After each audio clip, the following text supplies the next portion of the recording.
Sir मुझे 3 marks चाहिए थे मैथ्स में, फिर मैं पास हो जाऊंगा, पर रिजल्ट आया ही नहीं है अभी तक। कोई नहीं, थोड़ा वेट कीजिए। योर हार्ट बीट, आप प्लीज थोड़ा सा वेट कीजिए, रिजल्ट नहीं आया तो रिजल्ट आ जाएगा, उसमें कोई प्रॉब्लम वाली बात नहीं है, राइट।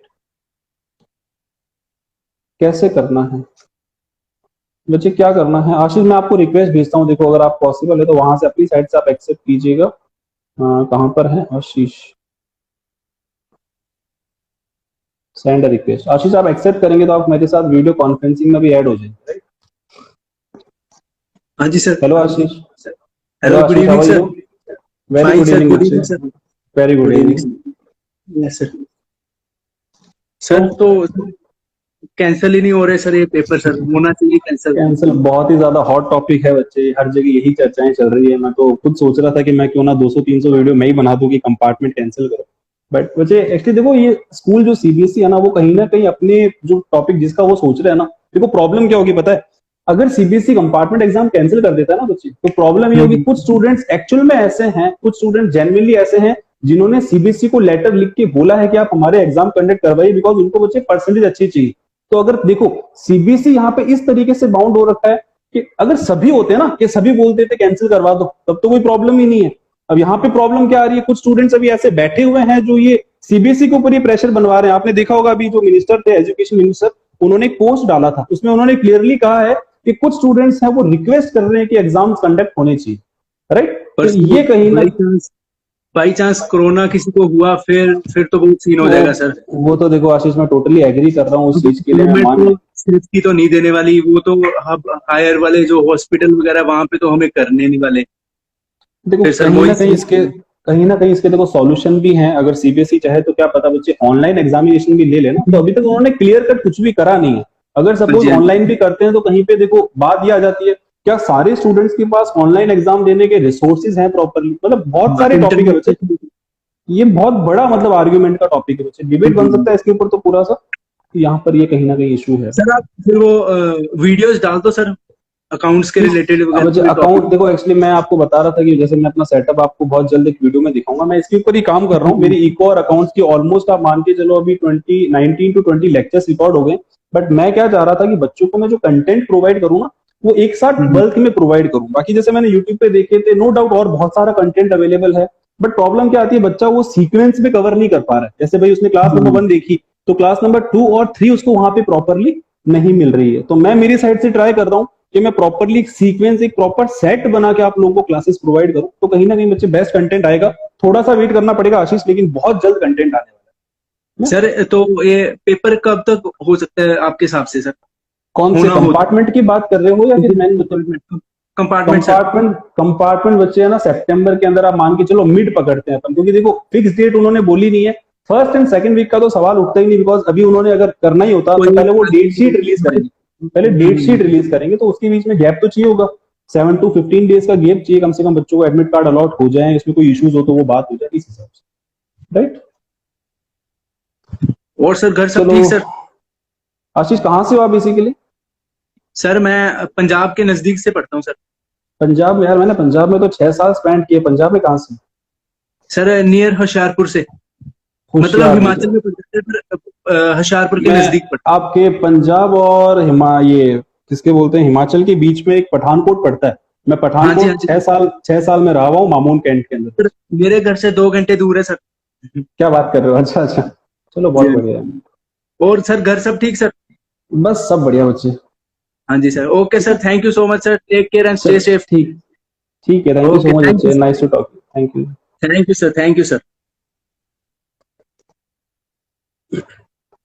चलो बहुत अच्छा लगा आशीष आपसे बात करके। और कोई है सज्जन जिनसे हम बात कर सके? बड़ा काफी खुशी होती है कहीं ना कहीं जब हम जोधपुर में बैठ के यहाँ लाइव चैटिंग या फिर क्लासेस रिकॉर्ड कर रहे हैं, और उसका जो बेनिफिट है वो स्टूडेंट्स को, मतलब ऑल ओवर इंडिया से कहीं से भी बच्चे थैंक यू बोल रहे हैं, आपको इतनी ज्यादा रिस्पेक्ट शो कर रहे हैं, तो वो फीलिंग आती है बच्चे। देखो अल्टीमेटली व्यूज और लाइक्स की भूखे होने से अच्छा है कि आप जेन्युइनली कुछ बच्चों की प्रॉब्लम सॉल्व करो। वो जो ज्यादा खुशी होगी ना, वो कहीं ना कहीं बच्चे प्राइसलेस होती है, वो मेरे हिसाब से कहीं ज्यादा बहुत अच्छी चीज है।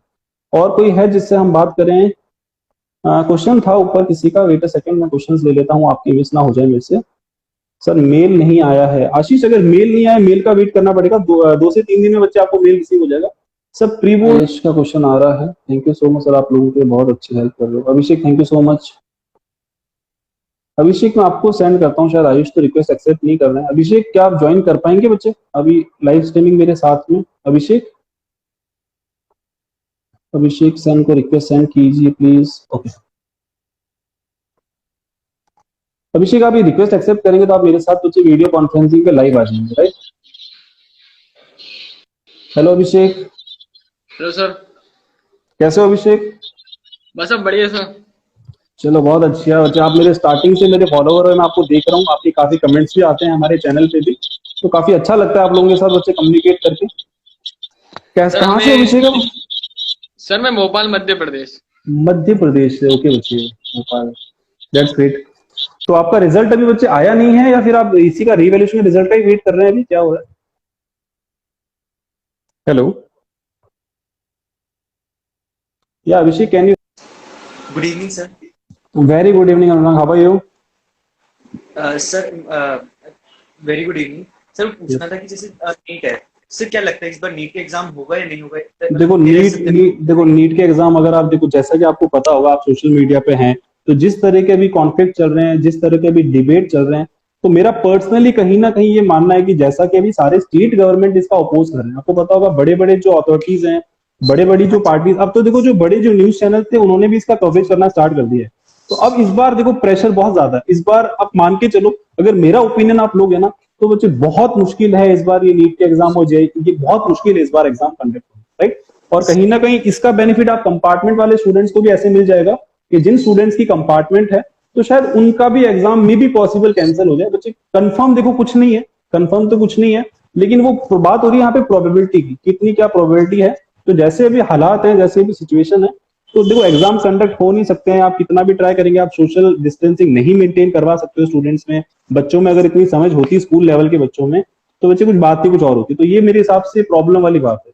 तो कहीं ना कहीं देखो मेरा तो यही ओपिनियन है कि मुश्किल है, लेकिन देखो प्रिपरेशन को अगर हम लोग सेक्रीफाइस कर देंगे ना, अगर हम प्रिपरेशन को भी हट जाएंगे, मैंने अभी आपको बोल दिया, काफी स्टूडेंट्स क्या होते हैं इस चीज को मान लेते हैं कि बस सर ने बोल दिया या फिर वो दुनिया भर के यूट्यूबर्स बोल रहे हैं, अब तो चलो पढ़ना ही नहीं है, बात ही खत्म। तो मुझे हमारा काम क्या है, हमारा अभी कर्म ये है कि हम लोगों को हमारी प्रिपरेशन करनी है, होगा तो ठीक है, नहीं हुआ तो 6 महीने बाद की बात है, यूं यूं समझ लेते हैं अपन। तो प्रिपरेशन अपने को कंटिन्यू रखनी चाहिए मेरे हिसाब से। सर एक और बात पूछनी थी कि जैसे नीट जी के एग्जाम पुराने से अब जैसे एम्स हो गया या फिर जिप्सम हो गया, सारे एग्जाम कंबाइन हो गए हैं सर। इन सब के जो पेपर कितने पास्ट ईयर्स तक के करूं, ठीक है।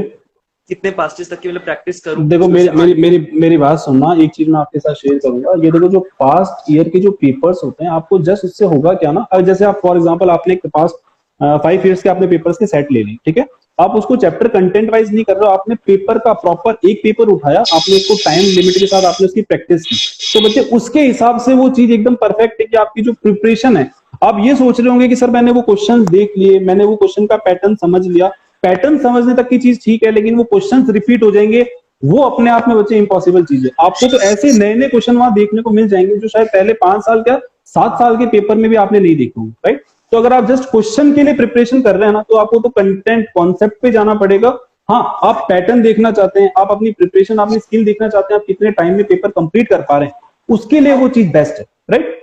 तो अगर आप ये जस्ट मेरे से गाइडेंस, जैसे कुछ चैप्टर्स हैं जिनकी प्रिपरेशन नहीं है, तो हम जी उसमें देख सकते हैं जैसे कौन कौन से टॉपिक्स आए हुए हैं, तो उस हिसाब से वो देखो ऑब्वियसली पास्ट जो ईयर के पेपर्स रहे होंगे, उन्होंने उसमें कहीं ना कहीं है ना, उसका जो नीश है, मतलब कि जो उसका मेन कंटेंट है, वो उन्होंने पूछा होगा, राइट? अगर हम वो वहां से कवर कर रहे हैं, तो कहीं ना कहीं उसके आजू बाजू की सारी चीजें हम अपने आप पढ़ेंगे। अगर कोई कॉन्सेप्ट है, हम उसके आजू बाजू की चीजें वहां पे पढ़ेंगे, वो चीज कवर करेंगे, तो उससे वो बेनिफिट मिल जाता है। लेकिन देखो क्या होता है, कुछ स्टूडेंट जैसे एंड मोमेंट वो होता ना, स्टडी के पहले 1 नाइट बिफोर द फाइट, वो वाली बात है, तो एक रात पहले इतनी मेहनत करेंगे, सारे पेपर भूल लेंगे, वो उसमें काम नहीं करेगा। बट आपने ये बहुत सही चीज बोली, ये देखो हेल्प बहुत करेगा, ये उन लोगों के लिए हेल्प करेगा कि जिन्होंने मतलब कि जब अपने चैप्टर्स प्रॉपर्ली प्रिपेयर कर लिए, उनको अपनी टाइम की प्रिपरेशन करनी है, उनको देखना है कि भाई हमारी एलिजिबिलिटी कैसी है, मैं उस पेपर को प्रॉपर्ली टाइम के अंदर अटेम्प्ट कर पा रहा हूँ या नहीं कर पा रहा हूँ। तो वो देखो आपको एग्जाम से पहले खुद ही आप अपने आप को जज कर लोगे, राइट? उसमें आप अपने आप को खुद ही जज कर लोगे कि मेरी प्रिपरेशन कैसी हुई है, उस हिसाब से वो ठीक है। और रही बात वो कंटेंट की, तो मैंने आपको बोल ही दिया, वो कहीं ना कहीं बेस्ट चीज आपको वहां मिलेगी, मटेरियल आपको बेस्ट मिल जाएगा, क्वेश्चंस का लेवल आपको बेस्ट मिल जाएगा, तो वो आपके लिए काफी अच्छी हेल्प हो जाएगी। सर एक और बात पूछनी है, जैसे फिजिक्स, जैसे हम 4 सेक्शन आते हैं उसमें, जोलॉजी, बॉटनी, फिजिक्स और केमिस्ट्री। सर मेरी बायोलॉजी प्रॉपर केमिस्ट्री तो काफी थी, फिजिक्स इतनी अच्छी नहीं है, तो अगर मैं इन दोनों पे फोकस करके फिजिक्स में जस्ट उतना स्कोर कर पाऊँ कि मतलब मेरा एलिजिबिलिटी क्राइटेरिया पूरा हो जाए। एलिजिबिलिटी क्राइटेरिया क्या है? अगर देखो अगेन देखो मैं आपको देखो बहुत बहुत कैलकुलेटिव लेके सिखाऊंगा मैं आपको। जैसे फॉर एग्जांपल अपना 100 मार्क्स का पेपर, सपोज फॉर एग्जांपल अपना 100 मार्क्स का पेपर है, उसमें अपने 4 सब्जेक्ट का इक्वल वेटेज, राइट? 4 सब्जेक्ट का इक्वल वेटेज अपन ने डिवाइड किया तो अपना पर सब्जेक्ट जो आ रहा है सपोज 25 मार्क्स का आ रहा है, पर सब्जेक्ट का वेटेज है 25 मार्क्स का। और सपोज अपने को अगर बात करें क्रैक करने की एग्जाम, अगर 40 मार्क्स के अंदर आपका वो पेपर क्रैक होता है, कट ऑफ तो नो डाउट उसके ऊपर हाई जाएगी, उसके परसेंटेज काफी सिलेक्शन के ऊपर हाई होते हैं, मान गया मैं। लेकिन सपोज कट ऑफ की बात करें 40 जा रही है और अगर अपने आप 50 के अंदर आप अपना बेस्ट दे रहे हो, आप बोलते हो कि नहीं मैं अपने 50 के अंदर 45 46 स्कोर कर पाता हूं, तो नो डाउट वो भी आपके लिए मोर देन इनफ है बच्चे, वो भी बहुत अच्छा हो जाएगा। लेकिन देखो ऐसा बहुत रेयर होता है ना कि अपन कहते हैं ना कि ये अपन ने 50 मार्क्स में से 46 लाना काफी टफ है कंपैरिजन टू द 100 में से 46 लाना। तो वो अगर कवरेज अगर अपन वो ज्यादा कर लें, चारों टॉपिक्स प्रॉपर्ली कवर करें, नो डाउट आपका कोई पर्टिकुलर जो सब्जेक्ट होंगे उसमें आपका इंटरेस्ट होगा, वो आपका बहुत अच्छा प्रिपेयर होगा, नो डाउट वो सारी चीजें हैं। लेकिन देखो ट्राई करना कि जो ये चीज आप बोल रहे हो ना कि वो मेरी इतनी प्रॉपर नहीं है, तो देखो प्रॉपर नहीं है इसका एक ही रीजन है, उसको प्रॉपर बनाया जा सकता है, राइट? तो उसके लिए थोड़ी सी हार्ड वर्किंग करेंगे ना तो वो कहीं ना कहीं होगा। और लेकिन ऐसा बिल्कुल भी नहीं, आप जो सोच रहे हो बहुत सही है, क्रैक किया जा सकता है, नो डाउट क्रैक किया जा सकता है। और ऐसे बहुत सारे स्टूडेंट होते हैं जो इतने टॉपर या रैंकर नहीं होते हैं, बच्चे बहुत एवरेज और बहुत मीडियम होते हैं, वो भी एग्जाम क्रैक कर देते हैं, क्योंकि यहाँ पे सिस्टम अलग चलता है, यहाँ पे नॉलेज और वो जो मार्क्स वाली गणित है वो यहाँ पे नहीं लगती है, राइट? यहाँ पे ऐसा कुछ भी नहीं होता है। और सर जो जैसे अभी नीट तो पोस्टपोन हो ही रहा है, और एक और मेरा फ्रेंड था वो पूछ रहा था कि जैसे अब जैसे जो कंपार्टमेंट आई थी उसकी केमिस्ट्री में, जैसे कंपार्टमेंट वाले पेपर अगर क्योंकि नीट अगर शिफ्ट हो जाता तो कंपार्टमेंट के पेपर्स तो होंगे ही शिफ्ट, तो उसके लिए वो पूछ रहा था कि अगर कंपार्टमेंट के पहले तो होंगे नहीं नीट से, तो उसको वो एग्जाम दे पाएगा नीट का या देखो मेरा देखो सिंपल सा मैं आपको एक कंक्लूजन बता देता हूँ कि अगर कंपार्टमेंट के एग्जाम डिले हो जाते हैं या कंपार्टमेंट एग्जाम जब पोस्टपोन्ड हो जाते हैं, तो इसका इनडायरेक्टली मतलब आप समझ नहीं रहे, इसका इनडायरेक्टली मतलब क्या हो गया? कंपार्टमेंट अगर डिले होता है 2 3 4 महीने, जितने महीने के लिए भी डिले होता है, क्योंकि मान के चलो अगर अभी बात सितंबर में डिले की है तो वो जस्ट 10-15 दिन तो आगे पोस्टपोन करेंगे नहीं, वो 1 2 3 महीने आगे बढ़ाएंगे। तो ये तो वही बात होगी ना कि आप कंपार्टमेंट क्या, वो तो बच्चा अपने आप को ईआर वाले फील करेगा, क्योंकि कुछ 4-5 महीने बाद तो नेक्स्ट अटेम्प्ट के पेपर लग जाएंगे ना बच्चों के। तो इस बार अगर बाय चांस पोस्टपोन होता है तो मेरे हिसाब से मान के चलना कुछ जनरल प्रमोशन या कुछ असाइनमेंट बेसिस पे बच्चों को पास जरूर कर दिया जाएगा, ये रिलीफ जरूर मिलेगी। अगर कैंसिल होता है ना तो बिना एग्जाम के पास होंगे, और अगर कैंसिल नहीं होता है तो ये पोस्टपोन भी नहीं होगा और सितंबर के मिड में एग्जाम इसका होके रहेगा, राइट? सर एक और बात पूछनी, जैसे अगर इस बार पोस्टपोन हो जाता है, मतलब हो जाता है, तो अगर अगले साल आएगा तो क्या जो अगले साल के बच्चे होंगे वो साथ में होंगे, तो कंपटीशन बढ़ेगा उससे? यही तो बात है ना। अगर देखो अभी जो क्राउड है वो जो निकल नहीं पा रहा है, क्राउड यहाँ पे ब्लॉक हो गया है, सारा का सारा जो क्राउड है वो अभी इस साल वाला ब्लॉक हो गया है। और जब नेक्स्ट टाइम जब आप फाइट करेंगे वापस तो वहां का फ्रेश क्राउड भी होगा, बिकॉज आपने देखा होगा सीबीएसई ने अपनी साइड से बेस्ट करा है, 30% सिलेबस कम किया, मे बी पॉसिबल आगे 50% और कम कर दे, बिकॉज करना पड़ेगा। स्कूल्स ओपन नहीं हो रहे हैं, ऑनलाइन स्कूल्स एजुकेशन जो भी चल रही है वो इतनी ज्यादा वर्क नहीं रख पा रही है, तो बच्चा उसमें वो नहीं कर पा रहा है प्रॉपर्ली कंसंट्रेट, तो कंटेंट कम हो गया, वो बच्चे को पास साल वेस्ट तो नहीं होने देंगे। ये जो सिस्टम है एजुकेशन का, ये आपका ईयर को बहुत ज्यादा वेटेज देता है, साल तो वेस्ट नहीं करेगा, इन बच्चों को भी निकालेगा, तो ऑब्वियस है कि वहां पे क्राउड आएगा। लेकिन एक चीज याद रखना कि अभी जो पास हुए बच्चे हैं ना, अभी जो पास हुआ जो क्राउड है, उनके पास जो नॉलेज है बच्चे, उनके पास जो स्किल्स है, वो आने वाले जो नेक्स्ट ईयर के बच्चे होंगे सेशन 2021 के, वो इतने ज्यादा डेप्थ नॉलेज वाले नहीं होंगे। बिकॉज मैंने तो आप लोगों के, देखो मैं हूं तो कॉमर्स बैकग्राउंड से, बट मैंने साइंस के कुछ टीचर से बात की थी, साइंस के, केमिस्ट्री और फिजिक्स के ऐसे टीचर ने मेरे को बताया कि उन्होंने ऐसे जो नॉमिनल टॉपिक्स थे जो कि इंपॉर्टेंट है, उसके बिना वो बच्चा साइंस और वो केमिस्ट्री के वो लॉजिक समझ नहीं सकता, कुछ चैप्टर्स पढ़ नहीं सकता, तो सीबीएसई ने उन चैप्टर को ही रिमूव कर दिया। अब आप मतलब उसकी बच्चे के आपने फाउंडेशन तो वीक कर दी, तो वो बच्चा उसमें एडवांस लेवल की पढ़ाई कैसे कर पाएगा, राइट? ये चीज यहाँ पे आ रही है। तो आप मान के चलो क्राउड बढ़ेगा भी तो भी बात सारी प्रिपरेशन की है, बिकॉज उनके पास वो कंटेंट नहीं है, उन्होंने अपनी प्रिपरेशन उस लेवल की नहीं की होगी, बिकॉज उन्होंने पढ़ा ही बहुत सफिशिएंट है, सिलेबस ऑलरेडी कम हो चुका है, तो वो क्राउड वाली टेंशन लेने की जरूरत है नहीं। बट नो डाउट क्राउड तो बिल्कुल रहेगा, यही सेम बच्चे आपके साथ फाइट करेंगे। ऐसा गवर्नमेंट बिल्कुल भी नहीं कर सकती कि आप लोगों के लिए अलग से कंडक्ट कराए और उनके लिए अलग से कराए, वो पॉसिबल नहीं है, राइट? और सर एक और बात पूछनी, जैसे फिजिक्स का एग्जाम है तो उसके लिए थ्योरेटिकल ज्यादा आएगा या फिर मतलब जो क्वेश्चंस होंगे जैसे देखो मैं देखो इसमें ज्यादा मैं आपको बता नहीं पाऊंगा, मैंने आपको ऑलरेडी बोल दिया, मैंने जो भी आपको डिटेल्स बताई है बच्चे, मैं क्योंकि कहीं ना कहीं सारे टीचर्स से मैं टच में हूँ, मैंने अभी कुछ कोलैबोरेशन भी करने का सोच रहा हूँ, तो मेरे को ये इतनी थोड़ी सी उसमें नॉलेज है। लेकिन आप सब्जेक्ट कंटेंट की बात करेंगे बच्चे, थ्योरी प्रैक्टिकल, तो शायद उसमें मैं थोड़ा सा हेल्पलेस हूँ, क्योंकि वो मेरे चीज ही नहीं है, राइट? वो मेरा सब्जेक्ट का पार्ट ही नहीं है, राइट? Thank you. चलो थैंक यू सो मच, बहुत अच्छा लगा आपसे बात करके बच्चे। Thank you.